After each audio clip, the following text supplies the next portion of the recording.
예, 제 소개를 먼저 잠깐 드리자면 IOM 국제이주기구라는 이제 유엔 산하 기구에서 이주 정책 분야를 담당하는 업무를 하고 있습니다. 그래서 한국에서 좀 이주와 관련된 정부 기관들, 뭐 법무부, 여성가족부, 고용노동부, 정부 부처들과 국내 이주 정책을 발전시키고 국제적 기준에 맞출 수 있도록 협업하는 일을 주로 하고 있고요. 그 외에도 이제 시민사회 단체라던가 연구 기관들과 함께 이주 관련 연구를 계속 진행하고 사실 조사를 계속 진행하려고 노력을 하면서 우리나라에서 진행되는 이주에 관련된 담론이라던가 정책 개발들이 좀 증거와 객관적인 데이터에 기반해서 만들어질 수 있도록 좀 노력을 하고 있습니다. IOM에서 근무한 지는 한 3년 정도 되었고요. 그 전에도 계속해서 약간 좀 외국인 이주 관련된 업무를 했어요. 그래서 IOM 오기 전에는 이제 법무부 출입국 외국인 정착본부에서 난민 심사 관련 업무를 담당을 하면서 한 2년 좀 넘는 기간 동안 한 250명에서 300명 정도 되는 난민 신청자분들을 면접을 진행을 하고 그분들의 어떤 난민 인정 여부를 판단하는 업무를 맡아왔습니다. IOM 그래서 영어로는 그냥 International Organization for Migration 해서 국제 이주 기구인데요. 말 그대로 저희는 이주 움직이는 이동을 하는 사람들을 대상으로 활동을 하는 기구입니다. 저희는 1951년 세계 2차 대전 그 당시에 그 서유럽 주로 서유럽에 있었던 이제 정쟁의 영향을 받은 그 피난민들을 재정착하는 업무를 담당하는 정부 간 기구로 창설이 되었어요. 그러면서 활동 분야라던가 조직의 크기가 계속해서 커져가고 2016년에 이제 유엔 기구로 편입이 됐습니다. 그래서 이제 여러분들이 저희는 모르시지만 아마 많이 들어봤을 뭐 유니세프, 뭐 유엔 난민기구, WFP, 뭐 UNDP 이런 기구들처럼 유엔 산하 기구인데 그 중에서 저희는 이주 마이그레이션 이 부분을 담당을 하고 있습니다. 그래서 이주가 뭐냐 이렇게 또 많이 여쭤보시는데 사실 국제적으로도 이주 이 마이그레이션이 뭐다 하는 그 정의에 대한 명확한 합의는 없습니다. 그렇지만 이제 모두가 어느 정도 이제 얘기하는 것은 좀 장기적인 체류의 목적을 가지고 내가 원래 살던 곳을 떠나서 다른 곳으로 옮기는 이동하는 행위를 이주라고 이제 부르고 있는데요. 그렇기 때문에 이주가 단순히 이제 국경을 넘는 내가 이 나라에서 딴 나라로 가는 그런 국제 이주뿐만이 아니라 국내 이주, 우리나라에서 다른 지역으로 가는 것도 이주에 포함입니다. 근데 이제 물론 한국에서는 사실 그 국내 이주라는 개념이 잘 와닿지가 않죠. 우리나라는 뭐 예를 들어 제가 지금 뭐 서울에 살고 있다고 치면은 제가 울산으로 간다 하면 그거는 나 울산으로 이사가라고 말을 하지 울산으로 이주해라고는 말을 안 하잖아요. 한국보다 조금 더 어떤 영토의 크기가 크거나 이런 곳들 뭐 아프리카에 있는 여러 국가들이나 뭐 북미 지역, 남미 지역에서는 그 국내에서 우리나라 뭐 가장 먼 뭐 제주도 같은 경우도 뭐 비행기 타면은 한두 시간이면 금방 가고 부산도 뭐 KTX 타고 금방 갈 수 있지만 거기는 원체 또 이런 영토 크기도 크고 그렇기 때문에 상당히 또 시간이 많이 소요되는 경우도 많습니다. 그래서 이주라는 것은 국경을 넘는 것 그리고 내 나라 내에서 다른 곳으로 이주하는 모든 그 행동을 포함하는 개념이고요. 그래서 저희는 그 업무를 유엔에서 선도하는 기구라고 보시면 될 것 같습니다. 그래서 여러 많은 기구들과 마찬가지로 저희 본부는 스위스 제네바에 위치를 하고 있고요. 회원국은 175개국이 있습니다. 대한민국 포함해서. 그리고 이 회원국들 대부분에 저희 사무소가 있습니다.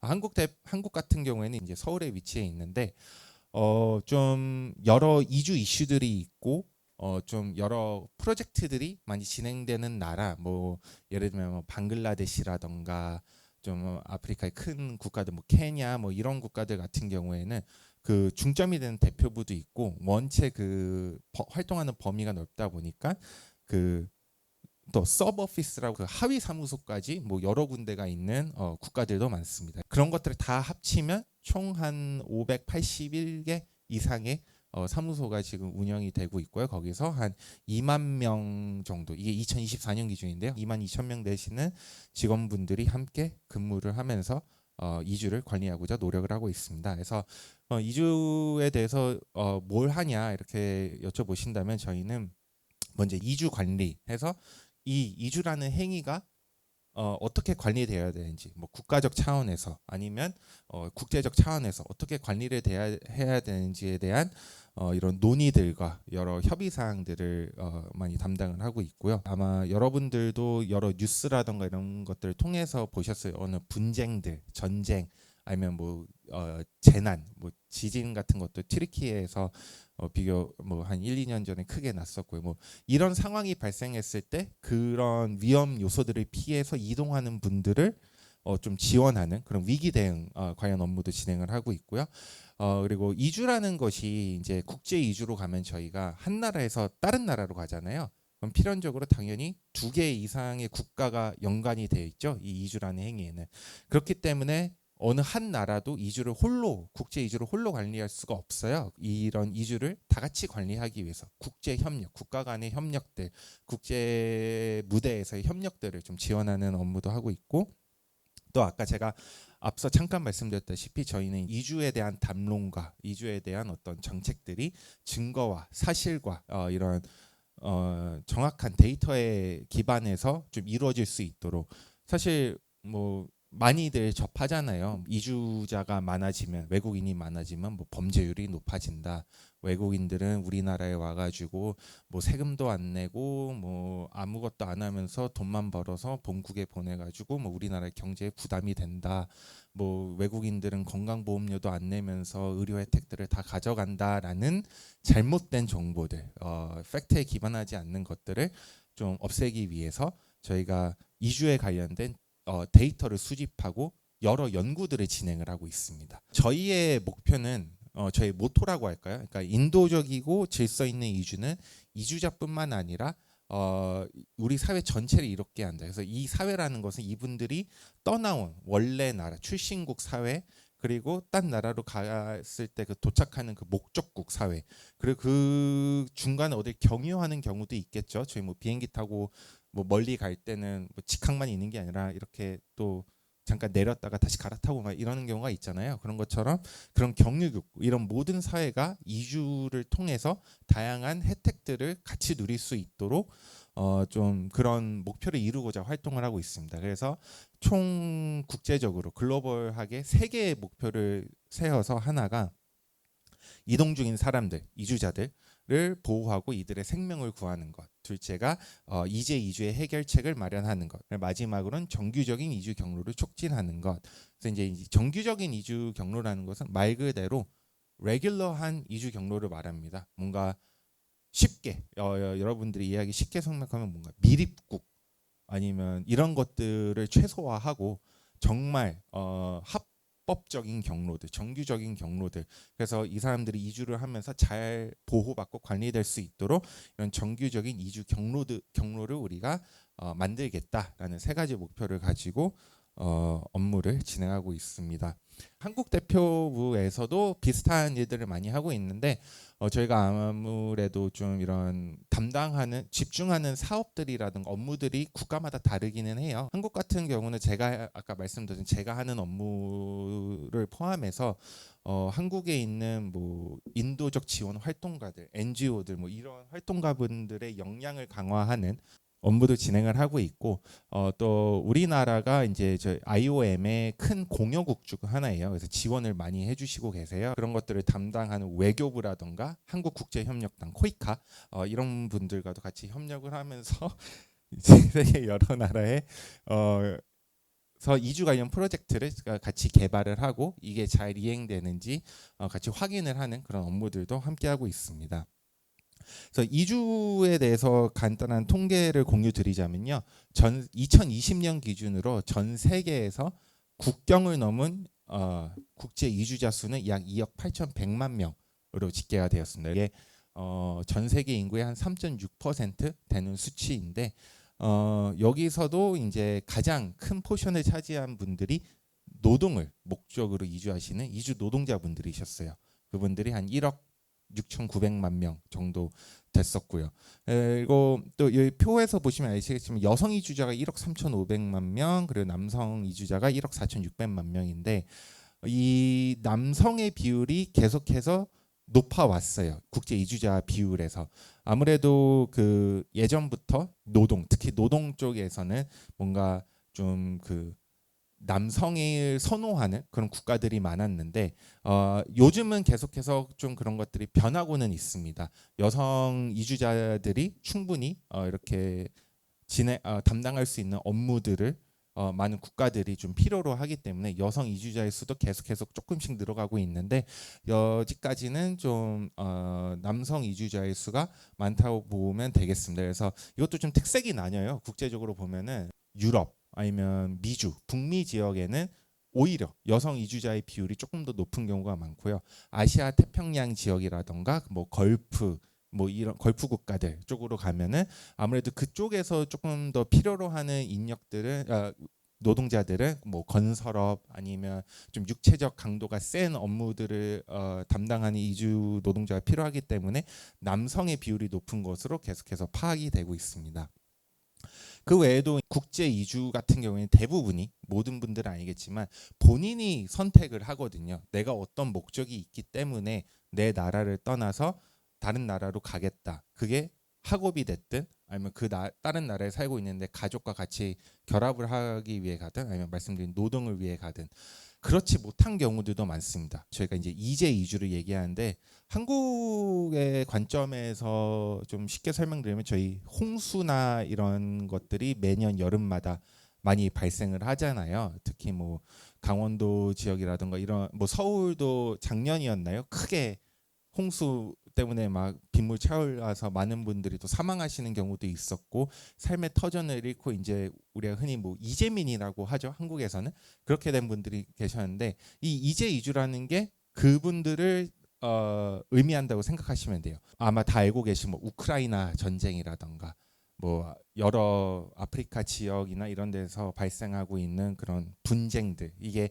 뭐 꼭 국가 대 국가의 분쟁이 아니라 그런 것들은 좀 내부 안에서도 뭐 다양한 집단들이 있고 다양한 이런 민족 뭐 인종으로 구성된 국가들이 많기 때문에 그 차이에서 발생하는 어떤 내전이라던가 내부적인 이런 갈등이 있어가지고 분쟁이 있을 것이고 말씀드린 뭐 튀르키예에서 발생한 이런 지진 뭐 이렇게 자연재해라던가 분쟁을 피해서 이주를 하시는 분들을 이재 이주하는 분들이라고 이재 이주민이라고 저희가 일컫습니다.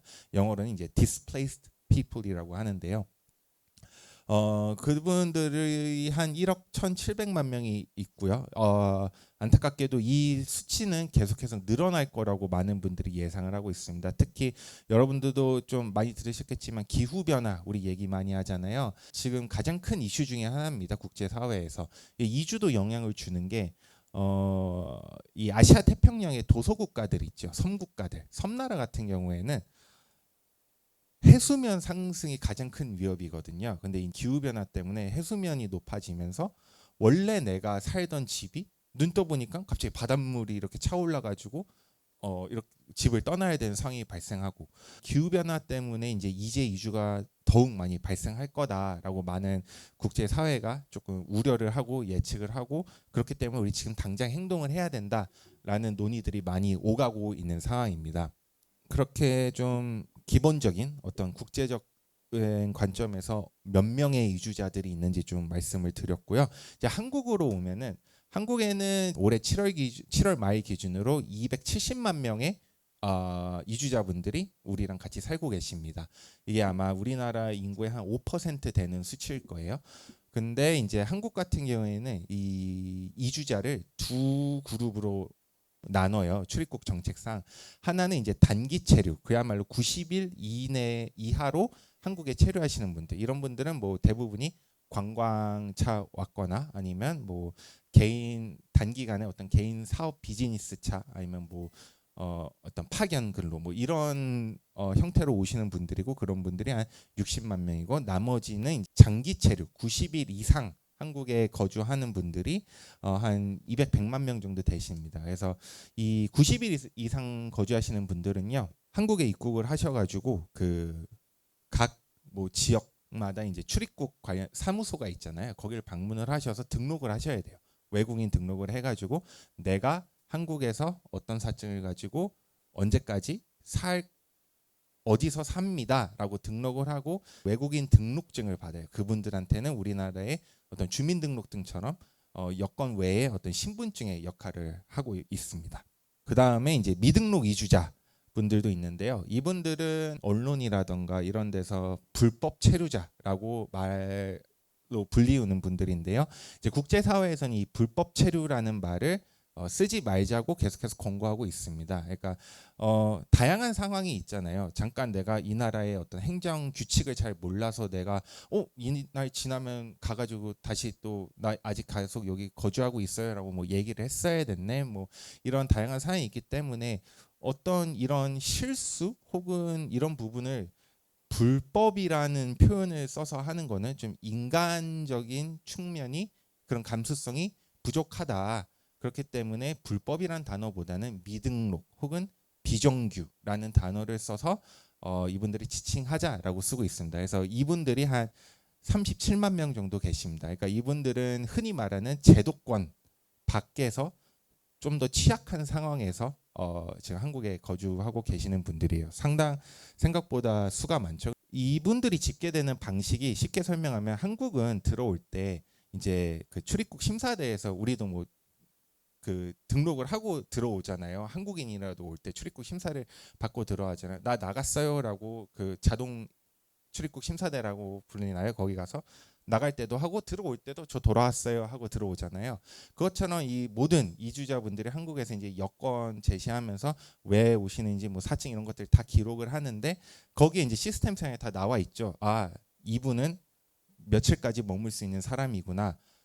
근데 그 시간이 지났는데도 출국 기록이 없어요. 그러면 이분들은 이제 미등록 이주자로 이제 그 수치로 집계가 되는 거예요. 아, 이분은 이제 체류 기간을 넘어서까지 등록되지 않는 상태로 있는 거니까. 근데 그런 분들은 되는데 이분들 사이에서 예를 들어 결혼을 했어요. 자녀를 낳게 되면 우리나라는 외국인 아동의 경우 출생 등록을 할 수 있는 방법이 없습니다. 우리나라 같은 경우는 외국인 아동은 이제 출생을 하면 그 본인 국가의 대사관을 이제 찾아가서 거기에 출생 등록을 하고 대부분이 그다음에 거기서 이제 여러 증서들이 이제 나올 거잖아요. 뭐 출생 등록서 뭐 아니면 뭐 여권도 발급받을 것이고 그럼 그걸 가지고 출입국 사무소에 방문을 해서 외국인 등록을 합니다. 그 아이를 그때 이 아이의 존재가 우리나라의 시스템에 기록이 돼요. 뭐 문제 없이 잘 거주하고 계시는 분들은 그게 당연히 되겠죠. 하지만 그렇게 못 하시는 분들도 많죠. 미등록 이주자 같은 경우에 우리나라 지금 출입국 관리법상 이분들이 발견이 되면 강제 추방이 원칙입니다. 어떤 사유로 우리나라에 미등록을 체류하고 있든 강제적으로 퇴거를 하셔야 돼요. 그게 우리나라의 지침이고요. 그럼 이분들은 그 두려움 때문에 당연히 그 출입국 관서를 방문을 못 하겠죠. 내가 스스로 거기 가서 저 미등록 이주자인데요. 저희 아이 등록하려고 왔어요 하면 뭐야 미등록 이주자시네요? 그럼 나가셔야죠 하고 이렇게 추방이 될 수 있는 위협이 있으니까요. 또 반대로 이제 대사관을 방문을 못 하시는 분들도 있어요. 웃기죠. 내 나라 대사관에 내가 왜 방문을 못 해? 그분들이 대부분 난민 혹은 난민 신청자분들이십니다. 그러니까 난민 같은 분들은 쉽게 말씀드리자면 내 나라에서 정치적이든 아니면 뭐 종교적인 이유라든지 아니면 내 민족성 뭐 기타 다른 여러 이유로 인해 박해를 받는 분들이거든요. 그러니까 내 나라에서 위협을 받는 사람들이에요. 그러면은 내 나라를 방문하기가 두렵겠죠. 그러니까 이분들 대사관은 그 나라의 대표로 다른 나라에 있는 곳이고요. 그럼 당연히 이분들은 그 대사관을 찾아가는 것 자체가 큰 리스크가 돼요. 뭐 예를 들어 어떤 나라의 정부가 이 사람의 정치적 활동이 마음에 안 들어서 탄압을 하고 박해를 하려고 해서 그걸 피신해서 한국에 왔는데 한국에서 그 대사관을 방문을 하면은 우리가 쫓고 있던 이 사람 한국에 있었네? 어디 살고 있네? 이거 알게 되는 것 자체가 본인의 삶에 큰 위협이 되죠. 그래서 이런 분들은 이렇게 방문을 해가지고 뭐 아이의 출생 등록이라든가 외국인 등록을 할 수 있는 방법 자체가 없습니다. 근데 뭐 요즘 최근 국회에서는 이제 이런 것들을 해결하려는 여러 개정안들이나 법률이 나오고는 있는데요. 어쨌든 그런 분들을 합하면 37만 명보다는 훨씬 더 많은 숫자의 미등록 이주자들이 우리와 함께 살아가고 있다고 보시면 될 것 같습니다. 그래서 왜 이주가 우리나라에 이렇게 크게 중요하냐? 뭐 여러 뉴스나 기사에서도 맨날 얘기 나오잖아요. 이주자 더 많이 받겠다, 더 다양한 프로그램을 만들겠다. 그 이유가 가장 다 아시겠지만 이제 인구 구조 문제 때문입니다. 계속해서 내려가고 있는 출생률, 그다음에 젊은 사람들의 수는 줄어드는 반면 고령화되고 있는 사람들의 수는 낮아지고, 그렇게 되면은 결국 미래로 가면 갈수록 일할 사람들은 줄어들고 오히려 조금 일을 하지 못하는 고령 인구층이 늘어나겠죠. 그래서 이런 다양한 문제들을 해결하기 위해서 이주가 많이 논의되고 있는데요. 이게 사실 큰 문제입니다. 이 화면에서도 보시겠지만 행안부에서 지정한 곳인데요. 거의 대한민국 전국의 모든 곳이 뭔가 인구 감소 지역이거나 아니면 그 위협을 직면한 지역이다라고 이미 이렇게 구분이 됐습니다. 전국적으로도 이런 인구 구조의 문제가 많이 좀 심화되면서 우리나라에서 이제 이주에 대한 논의가 2021년 그쯤에서부터 엄청나게 크게 늘었다고 보시면 될 것 같습니다. 그래서 어떤 경로로 이분들이 우리나라에 오시냐 할 때 이분들은 90일 이상 체류하는 장기 체류자분들이에요. 관광 뭐 이런 목적으로 오시는 게 아니라. 그래서 대표적인 이제 노동 이주 경로로는 우리나라는 이제 전문 인력, 비전문 인력으로 이걸 또 나눕니다. 전문 인력은 뭐 연구원들, 교수, 뭐 의료인 아니면 뭐 이런 기업 임원들 뭐 이런 조금 정말 숙련된 기술과 이런 재능을 갖고 오시는 그런 분들이라서 이분들을 한 E1에서 E7 이렇게 분류를 해가지고 각 카테고리에 맞는 비자를 발급받아서 한국에 오십니다. 그리고 이제 비전문 인력, 흔히 말하는 이제 제조업, 뭐 농업, 어업, 건설업 많이 다 아시겠지만 한국에서 가장 인력난이 좀 심한 분야죠. 이분들 이런 분야에서 일하시는 이제 비전문 인력 분들이라고 사증을 받고 오시는 분들인데, 이분들은 이제 E8부터 E10까지 해서 뭐 계절 근로, 고용 허가제, 그다음에 이제 선원 이런 업무로 오십니다. 그 외에도 꼭 노동만이 목적이 아니라 장기 체류하고 있는 분들도 많죠. 뭐 결혼 이제 한국인과 결혼을 하기 위해 오셔서 뭐 이제 결혼 이주자분들 그리고 한국에 오래 사시면서 다양한 경로로 좀 더 뭐 몇 년마다 가서 뭐 체류 자격 갱신하고 이럴 필요 없이 좀 더 길게 거주하실 수 있는 뭐 거주 사증을 가지셨거나 뭐 영주권을 가지셨거나 뭐 이런 분들도 많이 계시고요. 특히 숙련 인력들이 한국에 오실 때 이분들은 많은 경우 자국에 있는 본인의 가족도 동반을 해서 오실 수가 있거든요. 그럼 그런 동반 가족들도 또 따로 사증이 있습니다. 이렇게 다양한 경로로 한국에 입국해서 우리와 함께 살아가고 계시죠. 그래서 고용허가제를 먼저 설명드리자면 이거는 이제 우리나라의 가장 중요한, 가장 대표적인 이제 노동 이주 경로라고 보시면 됩니다. 이제 아까 말씀드린 그 비전문 인력들, 그래서 이런 분야에 근무하시는 분들, 이주 노동자분들을 고용하는 제도인데요. 한마디로 이제 한국에서 한국인들을 고용할 수 없다고 이제 인정을 받은 사업장들이 이걸 신청을 해가지고 해외에 있는 노동자분들을 이제 고용을 하는 겁니다. 그래서 이거 같은 경우에는 국제적으로도 좀 어느 정도 모범적인 정책이다라고 평가를 받고 있어요. 왜냐하면 이 고용허가제 같은 경우는 정부가 주도를 합니다.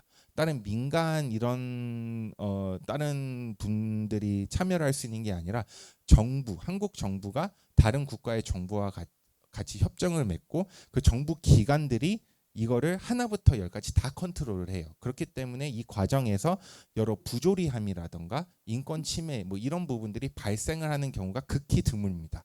우리나라 같은 경우에는 이제 뭐 고용부, 법무부 다 여러 부처가 어느 정도 관리를 하고 있지만 가장 주무부처는 고용노동부고 그 고용노동부 산하에 한국산업인력공단이 이행한다고 해야 되나요? 실질적으로 맡아서 운영을 하고 있다고 보시면 될 것 같습니다. 그래서 17개국 아시아 태평양 지역의 17개국과 협정을 맺어서 이분들이 한국에 입국을 하고 계시고요. 말씀드린 대로 제조업, 뭐 농업업, 건설업 이런 좀 인력난이 심한 단순 노무라고 볼 수도 있지만 뭔가 그런 뿌리 산업과 비슷한 그 중요한 업무들의 인력을 공급하고 있는 대표적인 제도입니다. 현재 7월 기준으로 지금 E9 그 고용허가제 사증으로 체류하고 계신 분들이 한 34만 명 정도 되십니다. 그래서 매년 쿼터가 이게 발표가 돼요. 올해는 뭐 13만 명, 뭐 내년은 뭐 15만 명, 뭐 이런 식으로 해서 이분들이 이렇게 오셔서 거주하고 계시고요. 절차라고 보시면 되는데요. 말씀드린 대로 가장 중요한 건 정부가 좀 주도적으로 운영을 하기 때문에 다른 나라에서는 이런 노동 이주 프로그램을 만들 때 완전히 정부가 이렇게 이걸 모니터링하고 이런 경우가 없는 경우도 많거든요. 그럼 이때는 어떤 그런 불법적인 허가받지 않는 이런 에이전시들이 여기에 이렇게 참여를 하게 되면서 예를 들어 이주 노동자한테 한국에 좋은 일자리가 있대. 여기 가면 돈 많이 벌 수 있으니까 나한테 한 200만 원만 줘봐. 그러면은 너 무조건 뽑힐 수 있게 해줄게. 뭐 약간 이런 브로커들, 불법 브로커들이 좀 성행을 하는 경우도 많아요. 그래서 이분들이 이주를 할 때 뭔가 사기도 당하고 돈을 지급해가지고 빚을 지게 되면은 그런 브로커들한테 나한테 빚 갚아야 되잖아. 한국에서 돈 버는 거 네가 가지지 말고 내가 지금 말하는 이 계좌로 다 입금시켜 하면서 임금 착취를 당하는 경우도 상당히 전 세계적으로 많이 발생을 하고 있어요. 그런데 이제 우리나라의 고용허가제 같은 경우에는 정부가 좀 치밀하게 관리를 하기 때문에 그런 부분에서 어느 정도 자유롭다고 보시면 될 것 같습니다. 그 외에도 계절근로자 제도라고 해서요. 고용허가제 같은 경우에는 최대한 9년 10개월 한국에 체류를 하실 수가 있습니다.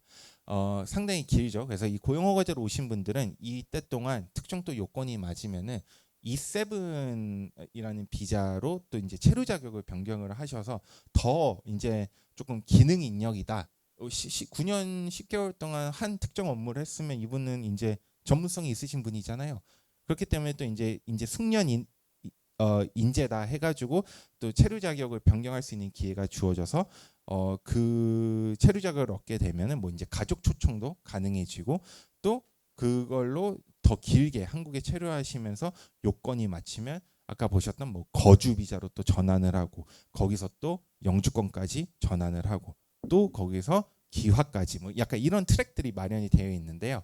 계절 근로자는 이제 계절적 특성을 띤 업종에만 단기적으로 해외에서 그 이주 노동자분들을 유치하는 제도입니다. 그래서 최대 8개월이에요. 맨 처음 올 때 5개월이고 도착하신 후에 업무를 진행하면서 뭔가 이제 고용하신 분들이라도 같이 합의가 맞으면 한 3개월 정도 또 추가적으로 이렇게 연장을 해서 8개월 근무하실 수가 있는데요.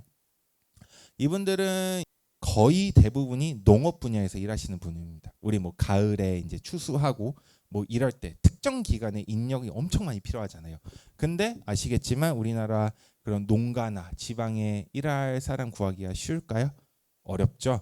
그렇기 때문에 이제 이런 외국인 근로자분들을 고용을 해가지고 그런 추수기라든가 일손이 필요한 기간을 잘 국내 이제 농업인들이 보낼 수 있게 지원하는 제도입니다. 근데 이거 같은 경우에는 고용허가제처럼 좀 장기적인 체류에 대한 어떤 경로들이 사실 마련이 안 되어 있어요. 그래서 최대 8개월 근무하고 돌아가시고 또 뭐 어떻게 또 연이 되면 뭐 몇 개월 뒤 1년 후에 다시 또 오셔서 뭐 8개월 근무하셔 돌아오고 이렇게 되는 건데요.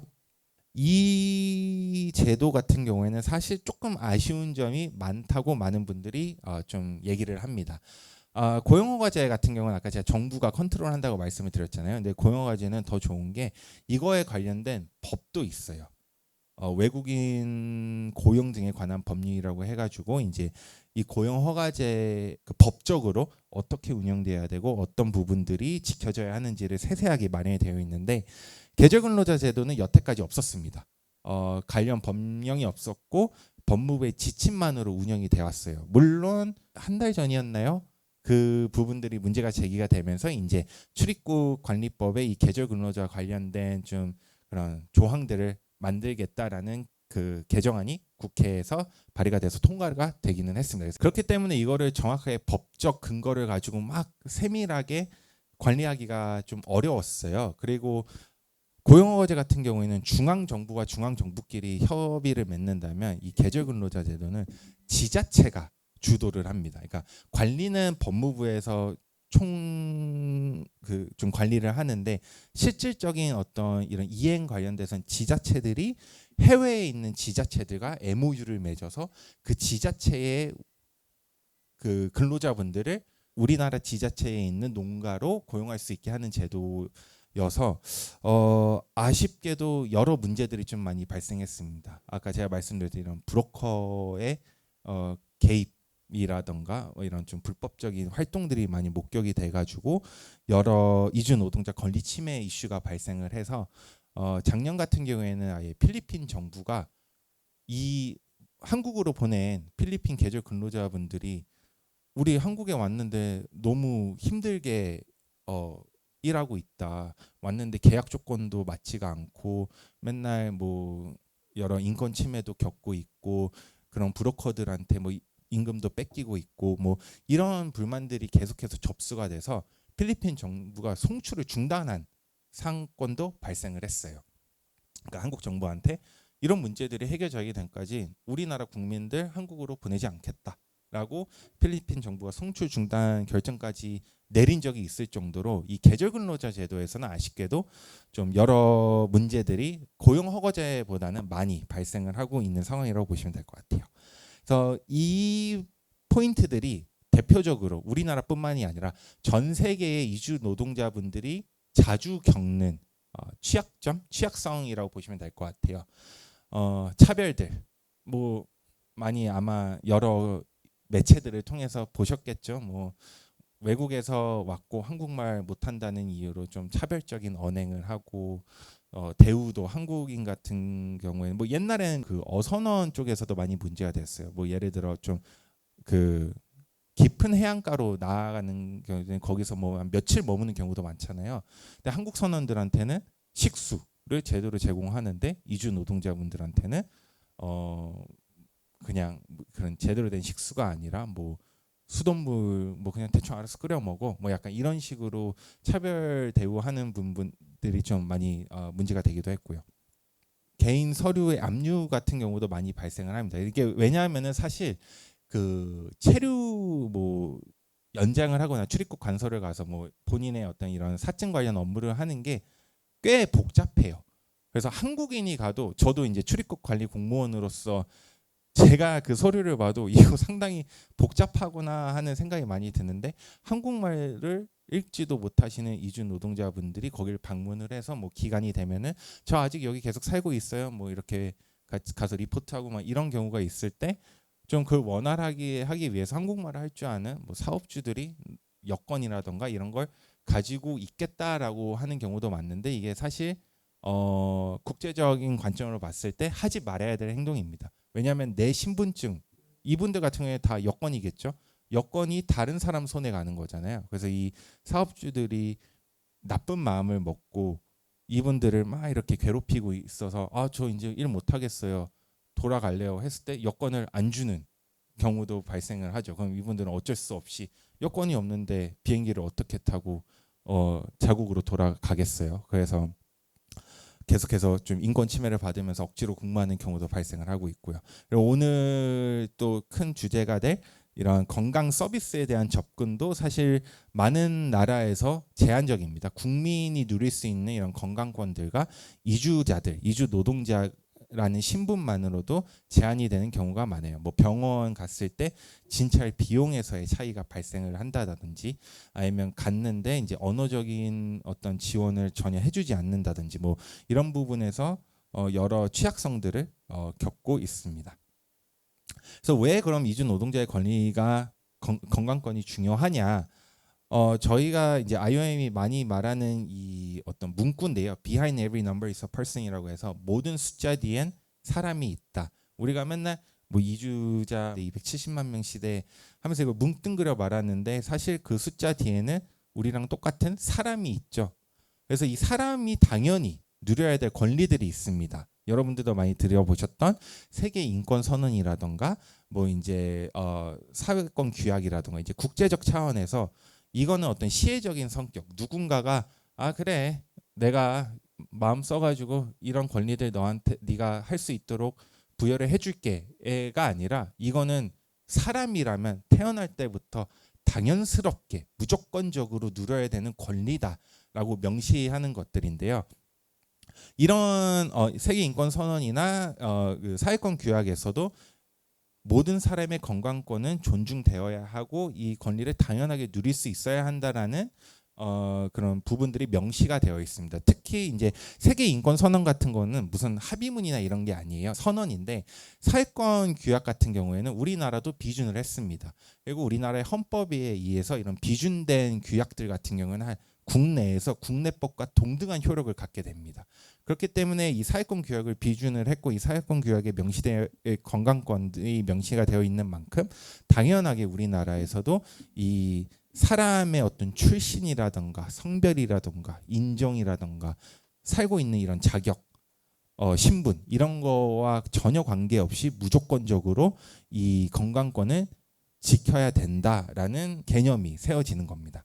그리고 또 이제 이주 노동자를 우리가 어떤 도구, 지금 당장 우리가 겪고 있는 노동력 문제라든가 이런 걸 해결할 도구라든가 흔히 말하는 인력으로만 볼 것인가 아니면 우리와 같이 살아가는 구성원으로 볼 것인가에 대한 좀 논의가 많이 필요하죠. 사실 지금까지의 제 경험상 좀 개인적인 생각으로 봤을 때 아직은 사람으로 보는 경향보다 지금 당장 우리나라에 발생한 문제들을 해결하기 위한 어떤 도구로 보는 경향이 많은 것 같아요. 정책적 논의를 진행을 하거나.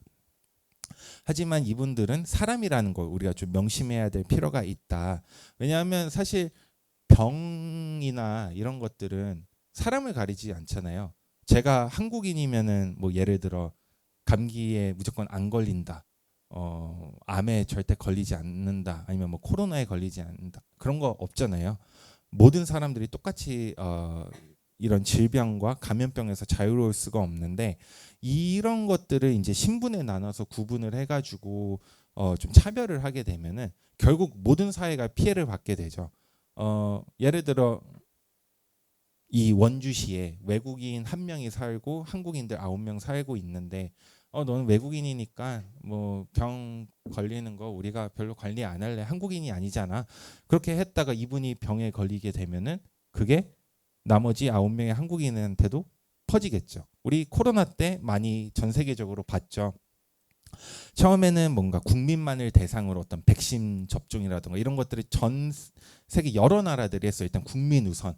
일단 외국인은 우리나라 사람 아닌데 세금 써가지고 뭐 이제 코로나 감염 예방 활동이라든가 뭐 백신 같은 거를 이렇게 제공을 할 때 당연히 우리나라 국민이 우선이지 왜 외국인을 신경 써 했다가 국민은 백신 맞아서 뭔가 이렇게 향체가 생겼어도 그걸 누리지 못했던 어떤 이주자분들, 특히 제도권에서 떨어져 있는 미등록 상황에 놓인 이주자분들이 그 코로나에 걸리면서 이게 결국에는 사회 전체로 더 퍼지게 되는 이런 악순환이 계속되는 상황들이 많이 좀 발생을 했죠. 그렇기 때문에 같은 구성원으로서 우리와 같은 사람으로서 이분들이 당연하게 이런 우리가 누리는 그런 건강것들을 똑같이 누리는 게 결국에는 사회 모두와 우리 스스로한테도 어떤 예방적인 차원으로서도 중요하다라고 말씀을 드릴 수 있겠고요.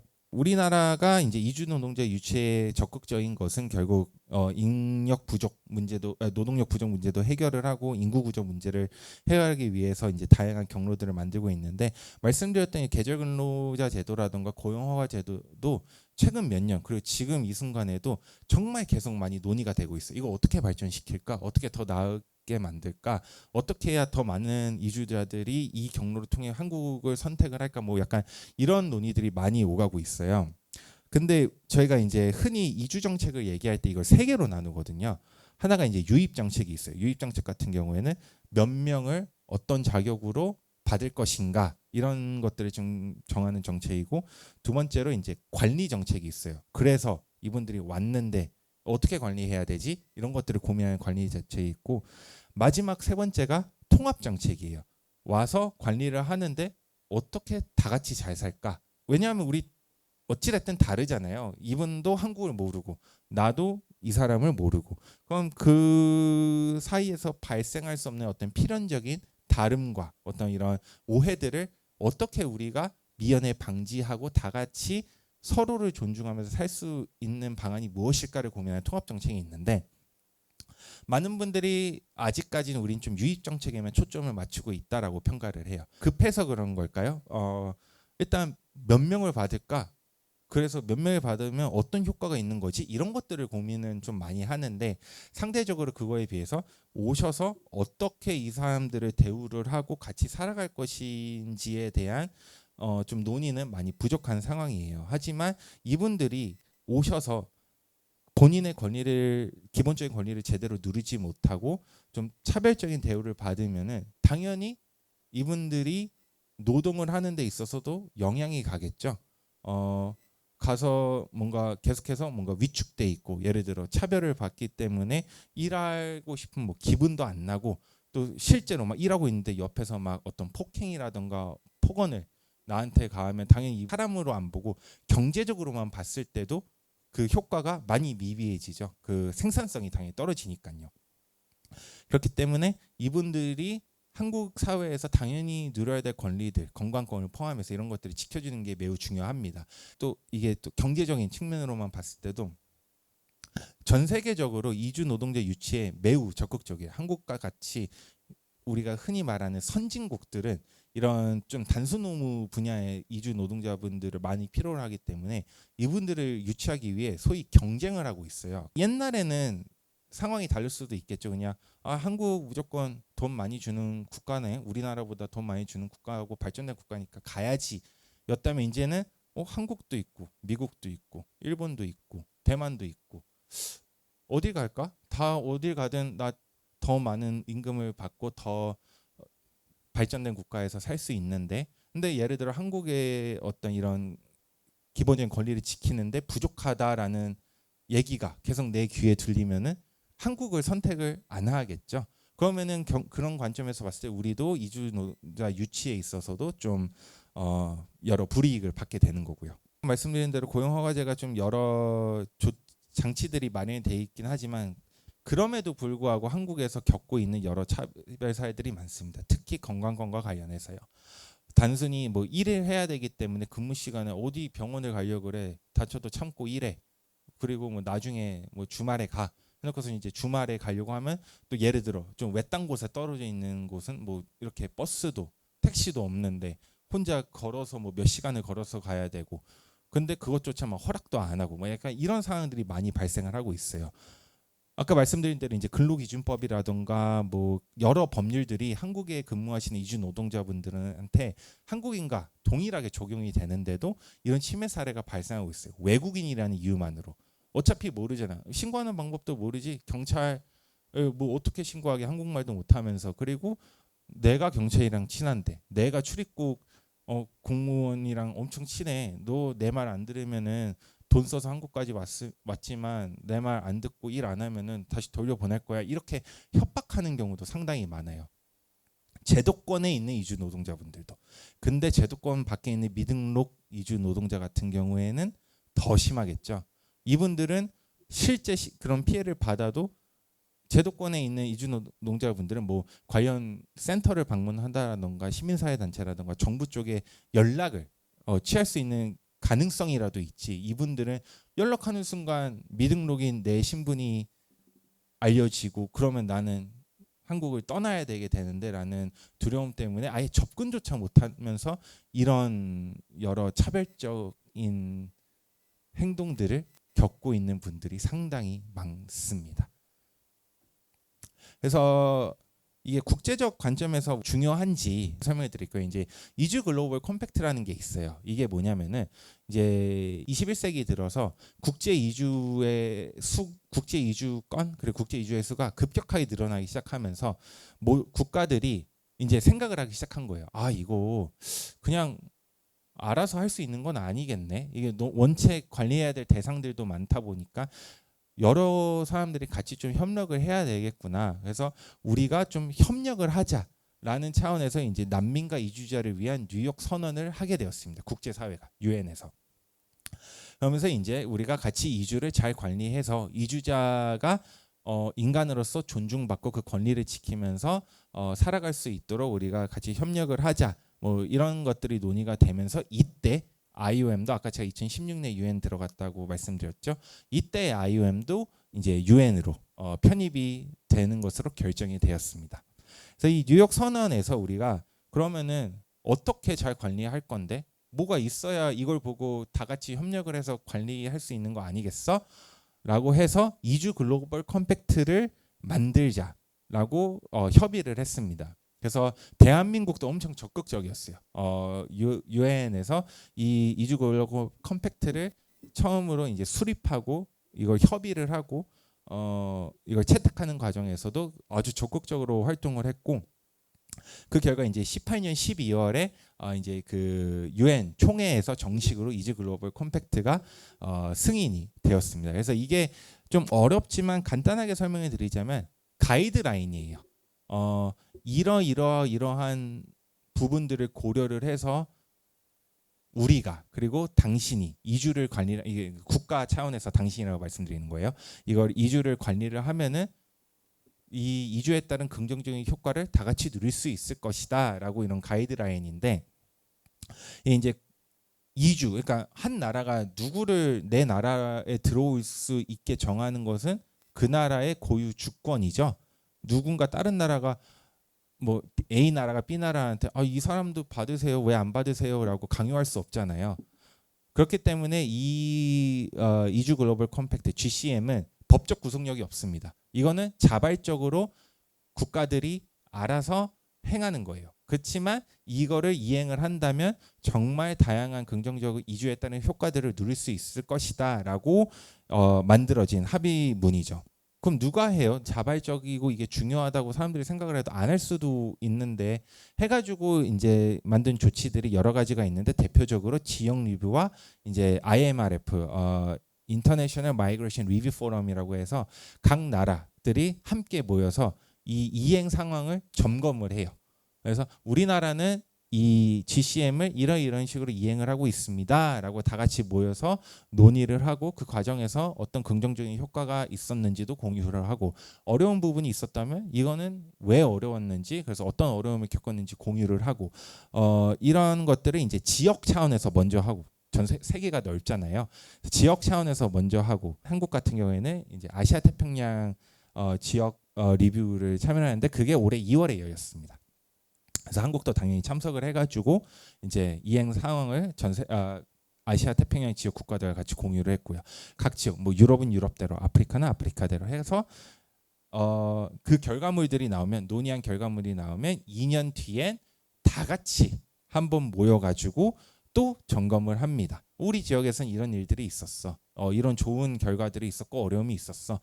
하는 IMRF가 열립니다. 지역 리뷰가 열린 게 사실 작년에 열렸어야 되는데 조금 지연이 돼서 올려 열렸거든요. 그래서 아직 명확하게 나오진 않았지만 이 IMRF 같은 경우에는 내년 혹은 내후년에 아마 개최될 예정입니다. 그래서 한국 정부 같은 경우도 이 IMRF는 이제 2022년에 처음 열렸거든요. 그때 자발적 이익 보고서까지 제출을 했어요. 이것도 의무 사항이 아니라 자발적인 건데 한국 정부가 보고서까지 만들면서 우리는 이렇게 이행에 노력을 기울이고 있습니다라는 보고서를 제출할 정도로 많은 노력을 기울이고 있습니다. 그래서 이즈 글로벌 컴팩트가 사실 법적 구속력은 없다고 말씀드렸지만 다수의 국제적 인권 조약과 합의문 그리고 교범들의 배경을 두고 만들어진 그 문서예요. 그렇기 때문에 뭐 굳이 따지자면은 뭐 법적 구속력이 있어 없어 이렇게 딱 잘라서 물어보면은 없다라고 말할 수 있을 것 같은데 이미 우리가 아까 비주나 뭐 사회권 규약 같이 그런 것들을 기준으로 배경으로 삼아서 만들어진 문건이기 때문에 어느 정도 이걸 지키는 것이 이걸 이행에 노력하는 것이 국제사회 일원으로서 국가가 당연히 수행해야 될 의무 중 하나라고도 볼 수가 있을 것 같아요. 그래서 이건 10개의 원칙으로 이렇게 구성이 되어 있고 또 23개의 목표로 구성이 되어 있습니다. 그래서 우리가 이주 정책, 이주를 관리할 때 이런 목표들을 이루기 위해서 노력을 하자 이런 부분이라 보시면 될 것 같고요. 그래서 뭐 다양한 23가지의 목표가 있고 이것들을 이행하기 위해 IOM이 조금 적극적으로 각국 정부들과 협업도 하고, 그리고 이것 같은 경우에는 정부 혼자서 하기도 좀 어렵기 때문에 여러 관계자들, 뭐 시민사회단체라든가 학계라든가 이런 분들과 같이 좀 논의를 해서 이런 것들을 이행해 나갈 수 있도록 노력하자라고 계속해서 이행과 협력을 장려를 하고 있습니다. 그래서 이 목표 중에 몇 가지 오늘의 건강권과 관련된 것도 있어서 제가 갖고 왔어요. 가장 중요한 게 목표 15, 이주자에게 기본적 서비스에 대한 접근을 제공한다. 아까 보셨던 뭐 사회권 규약이나 이런 데 나와 있던 것과 비슷한 맥락이죠.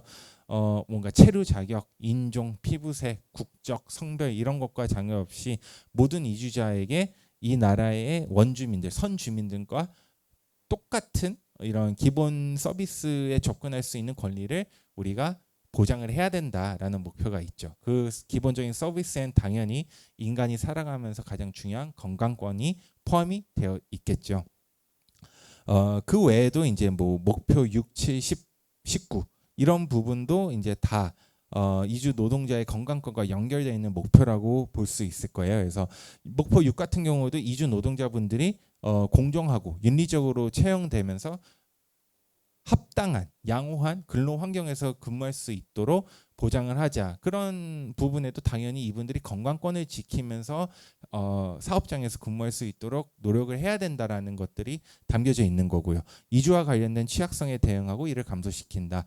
건강권에 접근을 할 수 없음으로써 겪게 되는 내 어떤 생명과 건강에 관련된 취약성들을 없애는 목표들도 담겨져 있는 거고요. 그리고 이제 흔히 인신매매라고 알려져 있는 트래피킹인데, 이제 인신매매가 아마 옛날부터 좀 단순히 생각되어 왔어요. 한국에서 우리 사실 인신매매 생각하면 가장 먼저 생각나는 게 뭐 영화나 이런 데서 나오는 봉고차 납치해가지고 장기 밀매하고 이런 것들이잖아요. 근데 사실 그게 아닙니다. 인신매매라는 게 이제 국제적인 사원에서 이제 휴먼 트래피킹이라고 저희가 불리는데, 이제 그 여러 가지 구성 요건들이 있어요. 뭐 모집되고 운송이 되고 그 과정에서 뭔가 무력적으로 협박을 하고 사기를 하고 기망행위를 저지름으로써 이 사람을 착취하려는, 이게 노동적으로 강제 노동이라던가 아니면 성적 착취라던가 다양한 이분들을 착취하기 위한 목적이 있는 이 세 가지, 이게 act, mean, purpose라고 하는데 행위, 목적, 수단, 이 세 가지의 이런 자세한 내용들이 국제적으로 이제 팔레르모 의정서라는 것에 나와 있어요. 이 요건들을 맞춰주면 이게 트래피킹이 되는데, 한국에서 이거 관련된 법률이 2023년에 이게 제정이 되었습니다. 인신매매 등 방지법이 제정되고 제정은 2021년인가 되었고 시행은 이제 23년 1월부터 됐는데, 이제 그 법이 시행됨에 따라서 한국에서의 인신매매라는 개념 법적 정의도 국제사회에서 말하는 트래피킹과 따르는 정의로 만들어졌습니다. 그래서 여기서도 당연히 강제 노동이라던가 뭔가 이런 폭력 이런 수단들을 사용할 때 이 이주 노동자분들이 겪을 수 있는 이 건강을 침해하는 부분들을 우리가 미연에 방지하고, 설사 겪었다면 그것들을 겪은 사람들을 회복시킬 수 있도록 노력해야 된다라는 목표들이 담겨져 있고요. 그 다음에 또 이 이주 글로벌 컴팩트 말고 여러분들이 계속해서 많이 들으셨을 지속가능 발전 목표 있잖아요. SDG. 여기에도 당연히 이 이주 노동자분들의 건강권과 관련된 목표들이 보시다시피 잘 명시가 되어 있습니다. 목표 3, 목표 8의 모든 곳에서 이주 노동자분들이 안전한 환경에서 근로를 하면서 당연스럽게 본인의 어떤 의료적 상황들에 잘 대처를 할 수 있도록 국가가 이걸 보장을 해야 된다라고 명시를 하고 있습니다. 그만큼 이제 국제적 차원에서 이 이주 노동자분들의 생명을 지키고 건강을 보호하는 것은 매우 중요하게 여겨지고 있고요. 좀 마무리 정리를 하자면, 이주 노동자의 건강권은 아까 말씀드린 우리가 뭔가 시혜적인 느낌으로 부여를 하는 게 아니라 이분들이 사람으로서 당연하게 누려야 될 권리임을 우리가 반드시 명심을 해야 될 것이고요. 그리고 계속 보셨었던 여러 국제 규범들, 국제 합의 이런 것들을 통해서 도 명시가 되어 있는 만큼 이 이주 노동자의 건강권을 지키고 보호하는 것은 우리가 국제사회의 일원으로서 그리고 인류의 앞으로의 발전과 미래를 위해서 꼭 지켜야 하는 의무로 우리가 좀 인식을 해서 노력을 해야 된다라고 말씀드리면 될 것 말씀드리고자 합니다. 가장 중요한 거는 이 이주라는 것은 원체 다 너무 많은 이해관계자들이 참여하는 행위이기 때문에 그 어떤 한 주체도 이를 홀로 관리할 수가 없어요. 아까 국가 차원에서도 한 국가가 관리할 수 없다고 말씀을 드렸잖아요. 국가 내에 와서도 마찬가지입니다. 한 정부 부처가 이걸 혼자서 관리할 수가 없고 또 정부만이 혼자서 관리할 수가 없습니다. 이걸 관리할 때 옆에서 이분들의 상황을 누구보다 잘 아는 일반 시민, 이웃들, 의료 관계자분들, 시민사회 단체부터 시작해 사회 모든 구성원들이 함께 정부와 함께 노력을 해야 되고요. 정부도 이 다양한 이해관계자들의 목소리를 경청하면서 이를 정책에 반영을 할 수 있도록 노력을 해야 되고요. 이거를 우리가 범사회적 접근법이라고 합니다. 사회 모든 구성원들이 참여를 해서 이주 관련된 행동을 같이 하자. 그리고 또 범정부적도 있습니다. 우리나라 같은 경우에는 이주가 여러 부처가 다 같이 조금 분산이 되어 있어요. 가장 리드를 하는 것은 법무부, 출입국 외국인 정책본부가 있으니까요. 하지만 아까 말씀드렸다시피 고용노동부도 이주 노동자 관련 제도인데 고용노동부가 담당을 하고 있고 또 우리가 뭔가 이분들의 어떤 의료 접근이나 이런 거 할 때 당연히 보건복지부도 어느 정도 맡을 역할이 있겠죠. 그리고 뭐 이주자 중에서도 어린 아이 뭐 이런 것들은 뭐 교육부도 하고 여성가족부도 우리나라 인신매매 주무부처고요. 다문화 가정 주무부처인 만큼 정말 많은 기관들이 이주를 같이 관리하고 있기 때문에 고용허가제에서 발생하고 있는 이주 노동자의 건강권 문제가 있어 주무부처가 고용부니까 고용노동부 혼자서 알아서 해결하세요라고가 안 된다는 거죠. 다 여러 부처들이 함께 협력을 해서